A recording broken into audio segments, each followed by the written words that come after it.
Welcome to my channel. Friends, আজ আমরা দেখব ওয়েস্ট বেঙ্গল অ্যাডমিনিস্ট্রেটিভ ট্রাইব্যুনালে যে ফায়ার অপারেটর নিয়ে যে কেসটি হয়েছিল, ফায়ার অপারেটরের রিক্রুটমেন্ট প্রসেস নিয়ে, সেই কেসটি গতকাল যে আপডেটটা বের হয়েছে, গতকাল যে অর্ডারটি পাস হয়েছে, সেই অর্ডার সম্পর্কিত বিস্তারিত এখানে বাংলায় জানবো। অনেকেই বুঝতে পারছো না এই কী অর্ডার পাস হয়েছে। তো ওয়েস্ট বেঙ্গল যে অ্যাডমিনিস্ট্রেটিভ ট্রাইব্যুনালের যে কেস নাম্বার আছে যে ফায়ার অপারেটরের, সেটা কেস নাম্বার হচ্ছে OA 170 অফ 2021। এখানে কেস করেছে নিউটন বিশ্বাস অ্যান্ড আদার্স। তোমরা বুঝতে পারছো এখানে গতকাল জাস্টিস ছিলেন অনারেবল সৌমিত্রা পাল, চেয়ারম্যান যিনি। এখানে কেস ক্যান্ডিডেটের অপশান থেকে যারা যে উকিলগুলো আছে, লয়ারগুলো আছে, সেগুলোর নাম দেওয়া আছে mister S Sanyal, D Chatterjee, R Ghosh, P Majumdar and P Paul. আর এখানে স্টেট রেসপন্ড যিনি আছেন তিনি হচ্ছেন এস আগরওয়াল। এবং পাবলিক সার্ভিস কমিশনের, ওয়েস্ট বেঙ্গল পুলিশের যে পাবলিক সার্ভিস কমিশনের যিনি উকিল আছেন, যেটা বোর্ডের রিক্রুটমেন্ট বোর্ডের, তিনি হচ্ছেন মিস্টার জিপি ব্যানার্জি। তো গতকাল যে অর্ডারটি পাস হয়েছে সেটা তোমাদের এই মুহূর্তে বিস্তারিত জানাচ্ছি। প্রথমে এটা লেখা আছে যে যাবতীয় এখানে কেস উঠবে অ্যাডমিনিস্ট্রেটিভ ট্রাইব্যুনালে যে কোন অ্যাক্ট অনুযায়ী সেখানে। তারপর এখানে লেখা আছে the matter is admitted at the very outset. এখান থেকেই শুরু হচ্ছে তোমাদের যে গতকালের কেসের কি ডিসকাস হয়েছে এবং যাবতীয় যা কিছু পাস হয়েছে। এখানে মিস্টার এস সান্যাল বলছেন, যিনি কোর্টে যারা পিটিশন দাখিল করেছেন, যারা কেস করেছেন, তাদের যে উকিল, তিনি বলছেন যে অ্যাপ্লিকেশনে যে ফায়ার অপারেটর ডিপার্টমেন্টের যারা ইন্টারভিউর জন্য কল পেয়েছিলেন, service and where called for interview and between the physical measurement was taken and name of the applicant are not appearing in the list of recommended candidate, and as it appear that there has been violation on the point of reservation and number of successful candidate is more than the declared vacancies. এখানে বলছে এরা যে reservation candidate ছিল, তারা যে recruitment বোর্ডে যখন notice publish হয়েছিল তখন যে রিজার্ভেশন ছিল তার থেকে বেশি সেটা ভায়োলেন্স করেছে। তারা মানে সেই রিজার্ভেশন অনুযায়ী সেটা নেয়নি, তারা লঙ্ঘন করেছে সেই আইন, এবং রিজার্ভেশনের থেকে মোর ক্যান্ডিডেট নিয়েছে, মানে বেশি ক্যান্ডিডেট নিয়েছে। Point of reservation and successful candidate is more than the declare vacancies, মানে রিজার্ভেশন যে ক্যান্ডিডেটগুলো ছিল তাদের থেকে বেশি রিজার্ভেশন যে ক্যান্ডিডেটে পাস করেছে তাদের নিয়েছে। এখানে এটা ভায়োলেট করেছে, মানে এটা লঙ্ঘন করেছে। তারপর বলেছে যেটা যে and interim order may be passed directing in public service commission, অন্তর্বর্তীকালীন একটি আদেশের মাধ্যমে এখানে ডাইরেক্টলি পাবলিক সার্ভিস কমিশন সেটা পাবলিশ করেছে।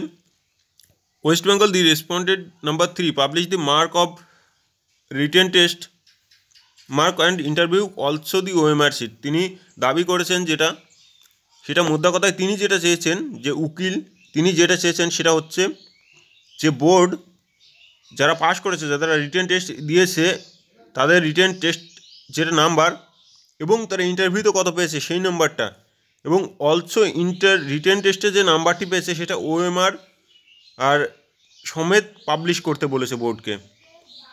তো এখানেই মিস্টার এস সান্যাল, যিনি উকিল মানে পিটিশন দাখিল পক্ষের উকিল ছিলেন, তিনি যেটা চেয়েছেন সেটাই তোমাদের বললাম। আর তিনি যেটা ক্লু দেখিয়েছেন যে এখানে ভায়োলেট করা হয়েছে যে রিজার্ভেশন সিটগুলো ছিল সেইগুলো থেকে বেশি মোর ক্যান্ডিডেটদের নেওয়া হয়েছে। তো এখানে এটা ভায়োলেট করা হয়েছে। তিনি এই বিষয়ে তার যে সমস্যা সেটির দাবি তুলেছেন। পরবর্তীতে তুলেছেন যে candidate which the tune with the order first similar issue mister Shamim Hossain and others versus the state of West Bengal and others first on 3rd March, মানে 3 তারিখে তারা রেজাল্ট দেয়, and the order dated 4th March, মানে অর্ডার 4 তারিখে pass হয়। তো can 2019 এখানে 2/21 Dipa Nandi and others versus Babu Salam Mondal and others, directing the commission upload their result of the marks in the written test and in the interview of the all candidate of the website commission. এখানে all ক্যান্ডিডেটদের যে result আছে সেটা ওয়েবসাইটে কমিশনে publish করতে বলছে, এবং তাদের নাম্বার পাবলিশ আছে অলরেডি ওয়েবসাইটে। এখানে যে বোর্ডের যে মেম্বার মানে কমিশনের যে যিনি উকিল আছেন মিস্টার জিপি ব্যানার্জি, তিনি বলছেন যে mister GP Banerjee learned advocate appearing on the behalf of the public service commission, তিনি পাবলিক সার্ভিস কমিশনের হয়ে এই কেসে আছেন। তো West Bengal submit that the issue in this application different from Shamim Hossain and others. ইনি বলছেন যে Shamim Hossain and others since the entire selection process conduct in a fair, যখন এন্টায়ার সিলেকশন প্রসেস হচ্ছে তখন সেটা ফেয়ার ছিল। বাট এখানে যেটা বলতে চাইছে সেটা একবার ভালো করে তোমরা লক্ষ্য করো। এখানে বলতে চাইছে যে mister Shamim Hossain and others since the entire selection process was conduct in a fair manner and as till date of candidate have not objected of the selection process and after becoming unsuccessful in the selection process, যতক্ষণ না পর্যন্ত এই candidate যতক্ষণ না পর্যন্ত object মানে unsuccessful না হয়নি ততক্ষণ সে এটা মেনেছে যে সেটা ফেয়ার ছিল। যখন সে আনসাকসেসফুল হয়েছে সেটা নট ফেয়ার হয়ে গেছে, মানে সেটা ভুল, মানে সেখানে বোর্ড ধোকাধড়ি করেছে। তাই বলতে চাইছে জিপি ব্যানার্জি এটাই সেখানে কুলু তুলেছেন যে যতদিন সিলেকশন প্রসেস চলছিল ততদিন সেটা ফেয়ার ছিল। যেই তিনি আনসাকসেসফুল মানে ব্যর্থ হয়ে গেছেন, এখানে সফল হতে পারেননি, তখন সেটার উপরে ভুল ধরেছে। They have filed the application before the tribunal, তারা অ্যাপ্লিকেশন ফর্ম ফিল আপ করেছিল বিফোর দি ট্রাইব্যুনালের আগে। No interim order be passed and direction may be issued filing reply and rejoinder, তারা রিজয়েন্ট করার জন্য এখানে কোনো অন্তর্বর্তীকালীন আদেশ জারি করেনি। এখানে যিনি স্টেট রেসপন্ডেন্ট আছেন তিনি সেম কথাই বলেছেন প্রায়। পরে on further query mister GP Banerjee, যিনি কোর্টের কমিশনের উকিল, তিনি বলেছেন declare if submits that if directed the commission will upload the mark obtained by all candidates in the written test and interview and also publish the OMR of the candidates on the website of the commission within 10 days from the date of communication of this order downloaded from the internet website। এই order ডাউনলোডের 10 দিনের মধ্যে যে প্রত্যেকটা ক্যান্ডিডেটের, এখানে যেটা বলতে চাইছে সেখানে তোমরা ভালো করে বুঝবে যে এই অর্ডারটা ডাউনলোডের, তার মানে গতকাল ডাউনলোড করা গেছে এই অর্ডারটা, আজকের থেকে 10 দিনের মধ্যে, গতকাল থেকে 10 দিনের মধ্যে মিস্টার জিপি ব্যানার্জি বলেছেন যে ক্যান্ডিডেট রিটেন টেস্টে বসেছিল তাদের ইন্টারভিউ নাম্বার এবং written test number with OMR sheet all কিছু ওয়েবসাইট, যে পাবলিক সার্ভিস কমিশনের ওয়েবসাইট আছে সেখানে আপলোড করে দেওয়া হবে উইদিন 10 days, 10 দিনের মধ্যে, সেখানে সেটা বলা হয়েছে।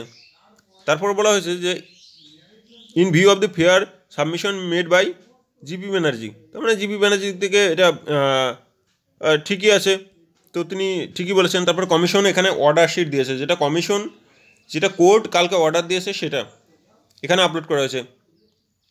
উপরে দেখতে পাচ্ছ the commission shall upload the marks obtained by all candidate in the written test and interview and shall also publish OMR of the candidate। এখানে কোর্ট বলেছে যে কমিশনের উচিত কমিশন করবে যে অল ক্যান্ডিডেটের রিটেন টেস্ট মানে লিখিত পরীক্ষার নাম্বার এবং ইন্টারভিউর যে নাম্বার সেটা পাবলিশ করবে উইথ ওএমআর শিটের মাধ্যমে, যে ওএমআর শিটটাও পাবলিশ করবে on the website of commission within 10 days from the date of communication of the order download from the internet website. মানে এই ওয়েবসাইটে এই অর্ডারটি ডাউনলোড করার 10 দিনের মধ্যে কমিশন প্রত্যেকটা ক্যান্ডিডেটের লিখিত পরীক্ষার মার্ক এবং ইন্টারভিউ মার্ক এবং ওএমআর শিটটা পাবলিশ করবে তাদের ওয়েবসাইটে, যে ওয়েবসাইটটা আছে পাবলিক সার্ভিস কমিশনের যে ওয়েবসাইটটা ফায়ার অপারেটরের সেটাই। তো late the matter appear the under for orders on 12 April. পরবর্তীতে এই কেস শুনানি হবে, পরবর্তীতে শুনানি নয়, এখানে হিয়ারিং থাকতো, তোমরা বুঝতে পারছো না যেটা এখানে হিয়ারিং থাকতো, এটির পরবর্তীতে 12 তারিখে অর্ডার দেওয়ার খুব সম্ভাবনা আছে। তার মানে ফলাফল অর্ডার যেটা হয় সেটা মূলত ফাইনাল যে ডিসিশন কোর্ট নেবে সেটা বের হওয়ার সম্ভাবনা আছে। যদি 10 তারিখের মধ্যে মিস্টার জিপি ব্যানার্জি এবং বোর্ড যারা আছে তোমাদের সম্পূর্ণ number, OMR sheet number, interview number সব কিছু পাবলিশ করে দেয় উইদিন 10 days, 10 দিনের মধ্যে, তো সেটা খুব সম্ভবত আছে 10 তারিখের মধ্যে কমপ্লিট হয়ে যাবে। মানে পরবর্তী শুনানি দিয়েছে 12 এপ্রিল 2021, এপ্রিল মাসের 12 তারিখে এটা কমপ্লিট শুনানি হয়ে যাবে। Let there be an interim order directing each of the respondent not to take any action on the basis of recommendation made by the commission till 19 April 2021। তার মানে 19 এপ্রিল 2021 মধ্যে board তাদের শূন্যপদ পূরণ করার জন্য কোনো অ্যাকশন নিতে পারবে না।